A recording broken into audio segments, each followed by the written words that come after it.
What's going on, world? This is your girl, Marky Lemons-Ryhal, and today I'm excited. At one point, LinkedIn was my go-to platform. And then for some reason, I kind of fell off. And so I am elated to have a LinkedIn expert that I met in a Facebook group who knows, well, one, she's going to get my butt back on track, and she's going to help you get on track as well with LinkedIn. Deborah, Ashley, how you doing today? I am fabulous. How are you, Marky? And hey to your audience. Hey, I am wonderful. I am already jealous because I can tell that you're sitting outside and I am in Chicago where we have snow on the ground. And so the envy has set into how do I get to Florida sooner rather than later. Right. Because And so your virgin is not, we're still a little chilly here, but that for you, it's going to be warm. Oh, I know it's going to be warm. You don't have to tell me. And one day, actually, I'm coming to Florida, I think 3 times this year already. But for Christmas break, I am going to come and stay in Florida for 2 weeks. As soon as I pick my son up for Christmas break, we're getting on a plane and heading to Florida for 2 weeks. Gotta love it. Yeah, I'm going to love it. Believe me, because I need the sun, the sun, the sun. So what is going on over on LinkedIn today? Well, everything at this point. Everyone's starting to hear a lot more buzz about LinkedIn. The amazing thing about LinkedIn right now, and many people have mentioned this, it has completely shifted after Microsoft bought LinkedIn, because we all remember LinkedIn, whoever was been on LinkedIn since the beginning, we all remember LinkedIn as this place where we would put our resumes in these formats that they would walk us through how to put our resumes and how to network with recruiters. That's all that LinkedIn was about. Now, when Microsoft bought it, it shifted into this entirely new content creator platform that's just wonderful. And I suspect LinkedIn itself is trying to position itself as a media company. According to the streets, they are looking to have, at this point, LinkedIn has about 660 million members. They are looking to get to 1 billion by the end of the year. So they're doing everything they can to attract more people onto the platform.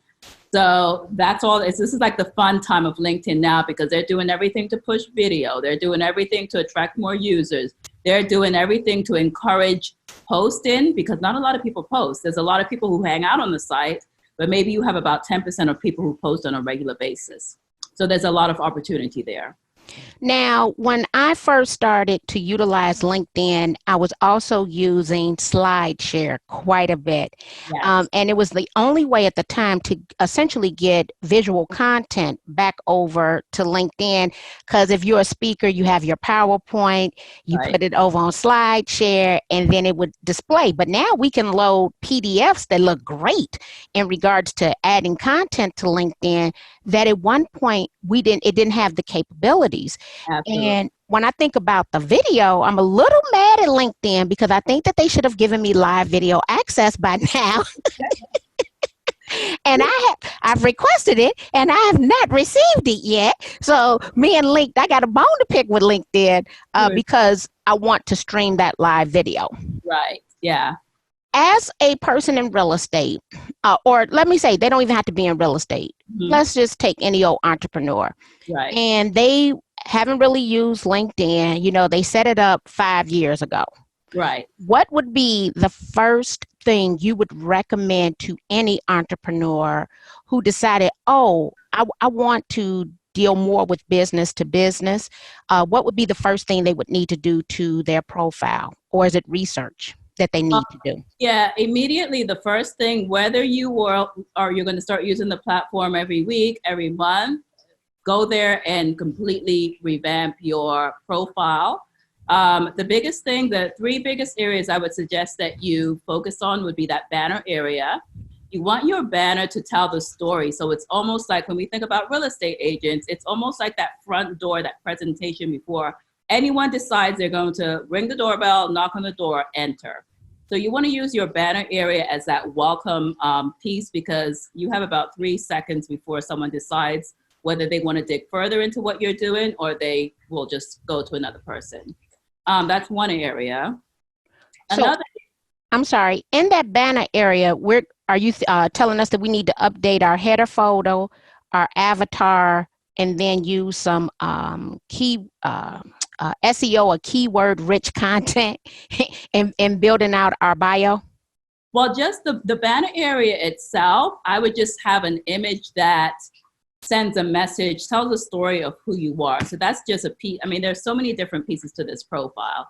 So the banner in itself, you can, if you're a real estate agent and you maybe Chicago is the area you do high rise, real estate in Chicago, that's your niche. Maybe a beautiful picture of that. Understanding obviously what your ideal client is thinking about on a regular basis is going to be key because you only care about attracting them. When we move into your headline, that's going to be about 25 to 30% of where that keyword rich SEO takes place.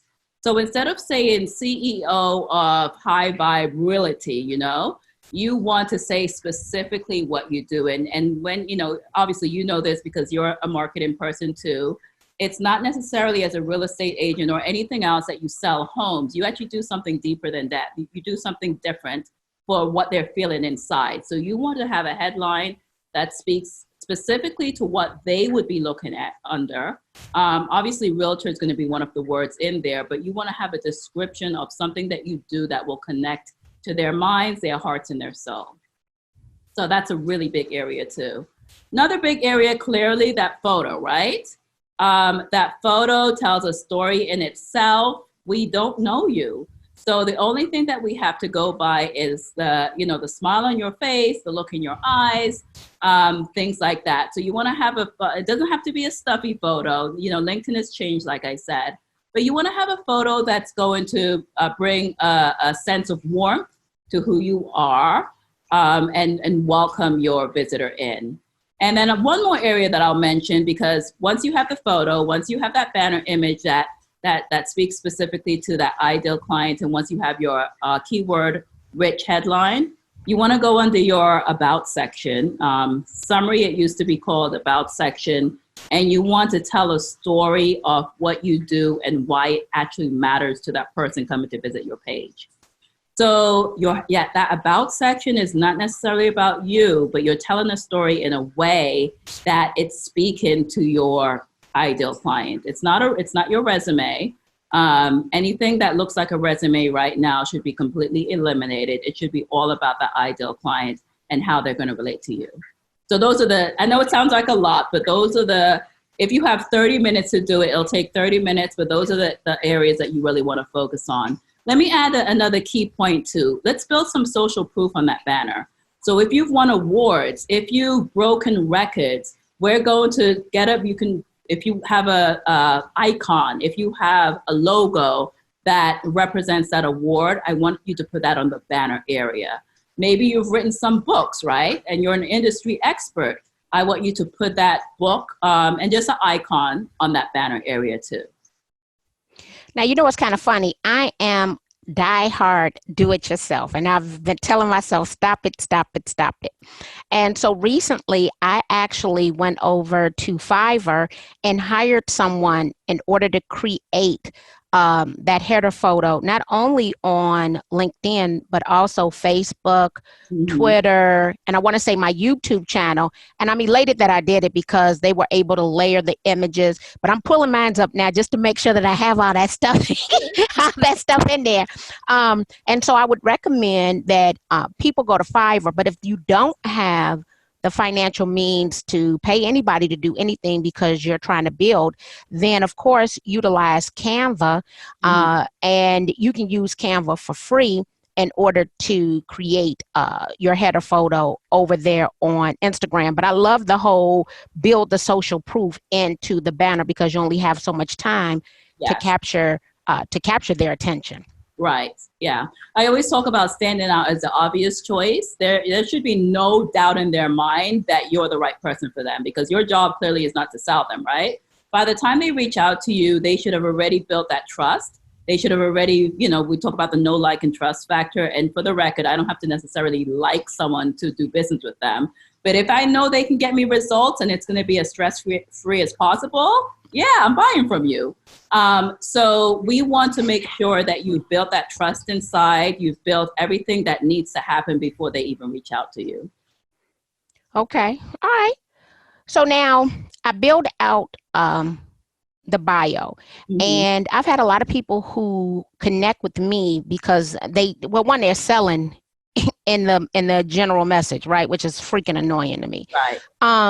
But I often don't see how we're going to have a win-win relationship, And to me, every time someone connects with me, I'm thinking to myself, how is this going to provide value for both of us and not just one person selling the other? And they're actually people who I will not allow to connect with me because based on the companies they're affiliated with, I already know it's a sales pitch. Right. I'm the same way. Yeah. And there's certain keywords that you already know when someone is, what's a nice way to put it? They are a heavy, aggressive sales marketer versus, and of course, we're going to go into social selling versus someone looking to build a relationship. There are certain people, they're just on LinkedIn. And I'll tell you what I do. I take a look at their profile, first of all. I take a look at their activity. There's an area where you can look at their activity. If they don't post and if they don't use LinkedIn at all, then where is this relationship going to head? I've changed my mind too about LinkedIn and not connecting with people unless I know them. I talk about 3 C's in who you should have in your network. Potential clients, of course, very obvious, right? Potential collaborators, someone that you can just maybe collaborate with in different ways. And potential champions. These are people who are clearly never, ever going to be clients and they're not interested, but they'll fall so in love with your vision and your story and who you are that they will talk about you to so many different people that they meet. And that's the great thing. You don't have to do any selling if you have these champions who are referring people to you and talking about you and all of that good stuff. So those are the 3 C's. The champion's going to be very tricky. But for me, those are typically those. I add a lot of value. I share a lot of content on LinkedIn. Those are the people they're typically, every time I post something, they comment or they like or they share it. Those to me, I always know they're my champions. Wow. Okay. So the 3 C's: clients, collaborators, and champions. And I never even thought about the champion aspect, definitely the client aspect, and then to collaborate with people. Right. Are you currently leveraging the groups over on LinkedIn? So I try not to laugh when I hear the word group. LinkedIn groups, especially for business versus for spam, it's probably been dead for about 2 years now. There's probably a lot of people still, and you have LinkedIn people who they don't really know the platform that well, so they talk about groups. But the most that you'll get from groups are other people trying to sell you their product. So I stay out of groups altogether. A lot of relationship building and what goes on happens in Messenger, and it happens in that content on the feed in other people's content. Okay, so you know what? Because I've gone back to groups a couple of times and I've realized like no one has been posting and God knows how long. The groups aren't managed or any of that, right? Yeah. So I was wondering, well, why do they still have them? First of all, when I'm not seeing a lot of activity. And I always contemplated, going back to other people's posts. So now I am going to implement that where I am more intentional. Giving feedback, not being spammy on the content that others post. Absolutely. Yeah, I have this amazing thing, a suggestion. I put up a video the other day, and this is all about building your social proof, right? Standing out as an industry expert and a resource. So even as a realtor, you may have, and you have to kind of think about, for your audience, who do they look to for advice? Who are the influences in their life? So, and the way you can find that out, if you want to type in, go in the search function of LinkedIn, type in the word real estate, go under content, and you'll see a lot of different people sharing ideas about real estate, talking about real estate. Of course, you want to find the people who have a fully engaged audience, and you just want to lend your expertise. So you could say, for an example, I know this is rare, but I had a client who had difficulty closing because of blah, blah, blah, blah. We did A, B, and C, and within 30 days, she closed and was very excited and very happy. Obviously, you're not being spammy on someone else's post, but if it's a post about someone who's having a hard time, and I don't know typically the conversation, so we're kind of, brainstorming here. But if it's a post about someone having a hard time closing, you just change someone's world with that. You'll start getting, and this is a great thing. So now you'll start getting connection requests from people who are going to start looking to you as the expert. And I always suggest make sure you have your content out there. So you're leaving breadcrumbs with your content, because if they start to see you as an expert, they want to have now backup to based on your content to see that you are the expert. And I wasn't doing that either. So you putting me back in the game on LinkedIn. And one thing I will say, you know how I guess I must have become content. I still work for one organization that hired me 6 years ago off of LinkedIn. I noticed that I'm generally going to be hired by the CEO or the director of education. Those are the two general titles, right, even though I could have been referred to them from a programming chair or co-chair. So someone looked at my profile who their title said they were the director of education. Mm-hmm. And I'm like, well, why didn't they connect with me? Let me reach back out to them. So I reached back out to them, and within an hour, they sent me an email, and we were on a call that day. And I know that they hired me because I was using LinkedIn the way my profile said. Yes. That I was using LinkedIn, and we've had a great 6-year relationship. And so I know that it works, but then sometimes there's only so many hours in the day. So you have a preference over whatever platform that you're using. But my goal for this year is to speak at 100 realtor conferences. So I have to be, I did 93 last year, but I need to be more intentional on who I'm connecting with. Yeah, because it's only so many hours in the day. Right. If a person, let's say, they need to get to human resources, mm-hmm, and they're in the, let's go automotive industry. Mm-hmm. How would you recommend, or what's your number one industry that you specialize in? My industry, and I don't have my people are consultants who are looking to figure out why the LinkedIn activities they're doing right now does not work. So my focus is consultants, not really industry wise, but so if they were looking to reach, so I've gotten to a point too, if they're looking to reach out to someone, you mentioned an HR person, I have no trouble, and because I give a lot of high value to my audience and I share resources, I'm not afraid to give anything away. I'm not afraid to send a note to an HR person and I say, hey, I am looking to do X, Y, and Z. Can you share with me who within your organization I should speak with? Sometimes it might be them, but I'm not afraid to, just send a note and reach out to them. A lot of these times, and I would also, before you ask for anything, you're going to be given first. So a lot of these times, they have already followed you, right? You also want to comment on their content. You want to engage with them. It's similar to the Facebook algorithm that as you start engaging with them, they're going to start to see more of your stuff over and over again.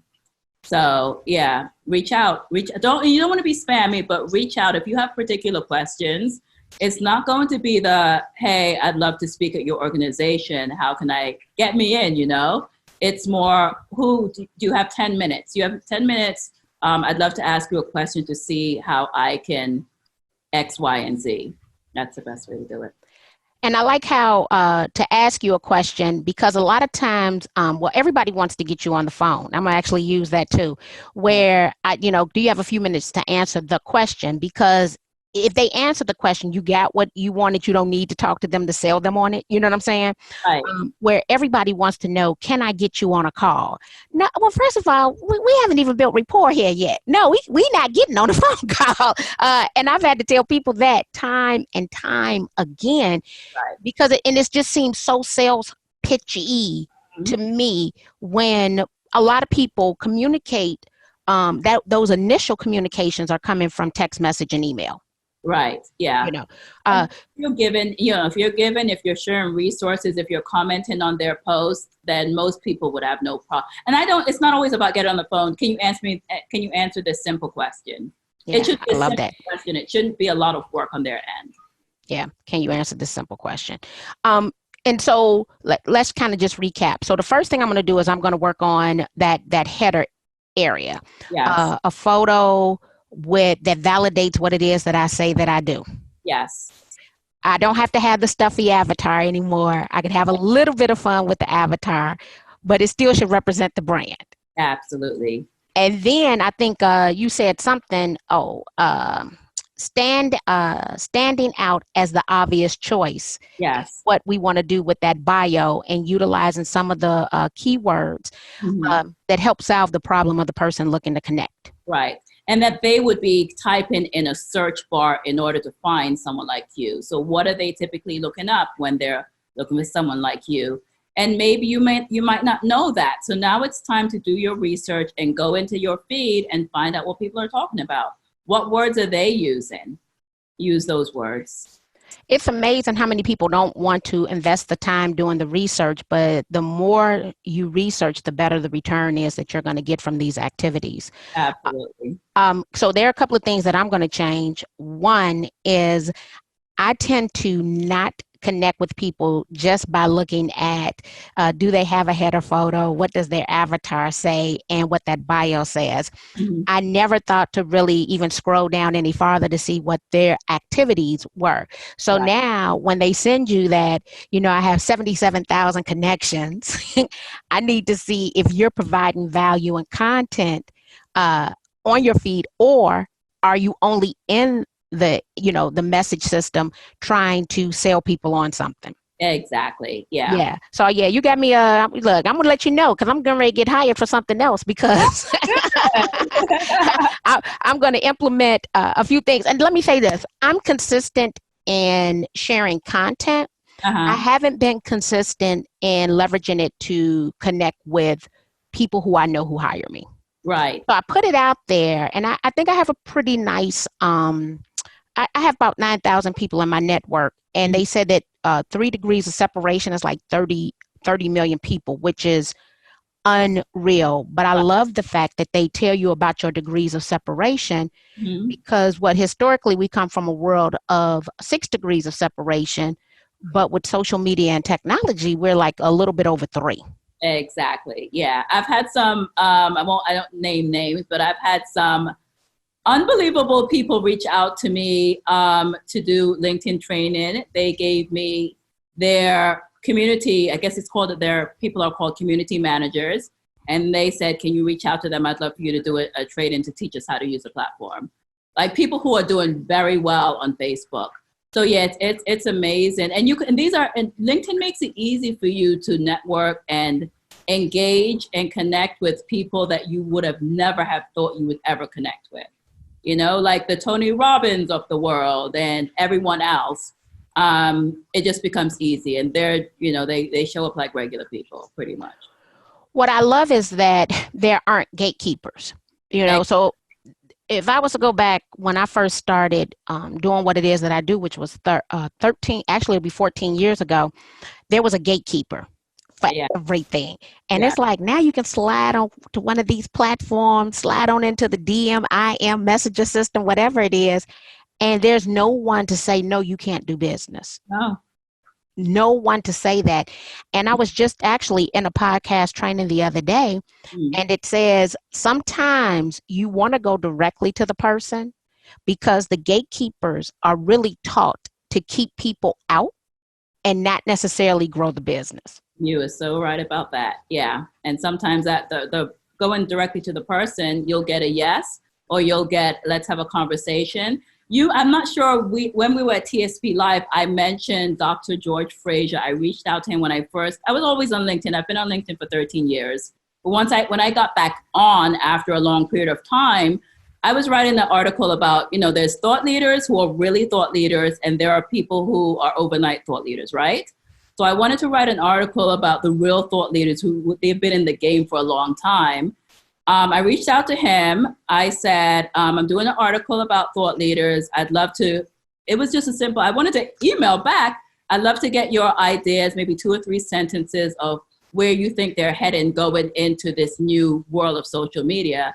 He gave me his phone number and I gave him a call at a specific time he told me. He spent 30 minutes on the phone with me. And it wasn't just about the article. He was like, almost like a mentorship relationship. So yeah, it's amazing where things are headed now and what you can do just with LinkedIn or any other social media.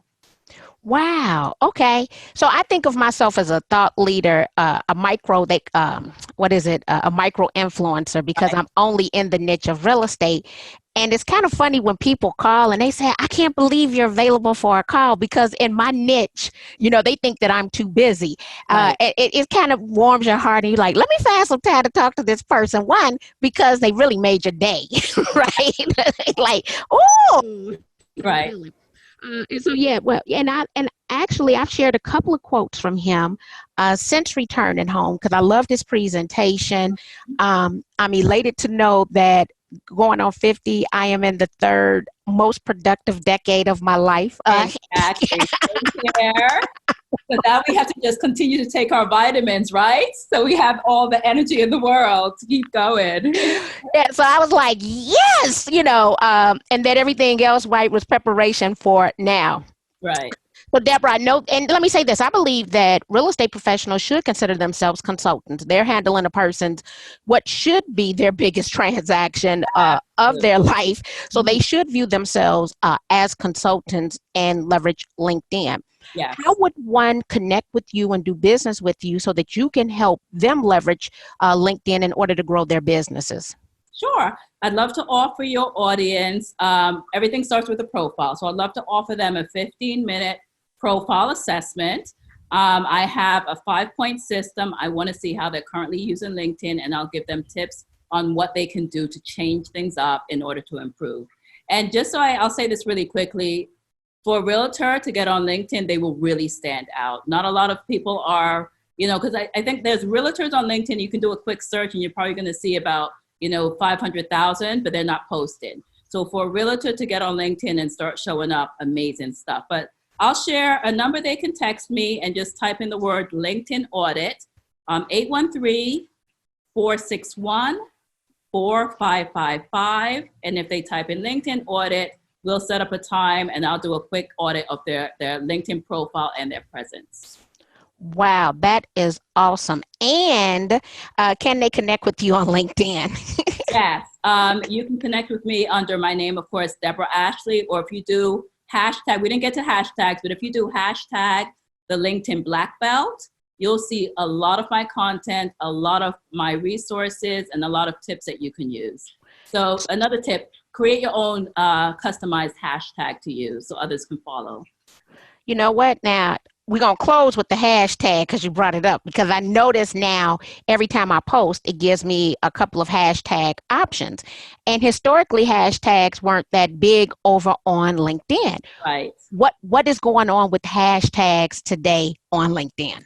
So hashtags for LinkedIn, it's about a year old now, and it's a great way to not only search what other people are talking about. For example, if you do hashtag leadership, you'll get a lot of people sharing ideas and tips about leadership.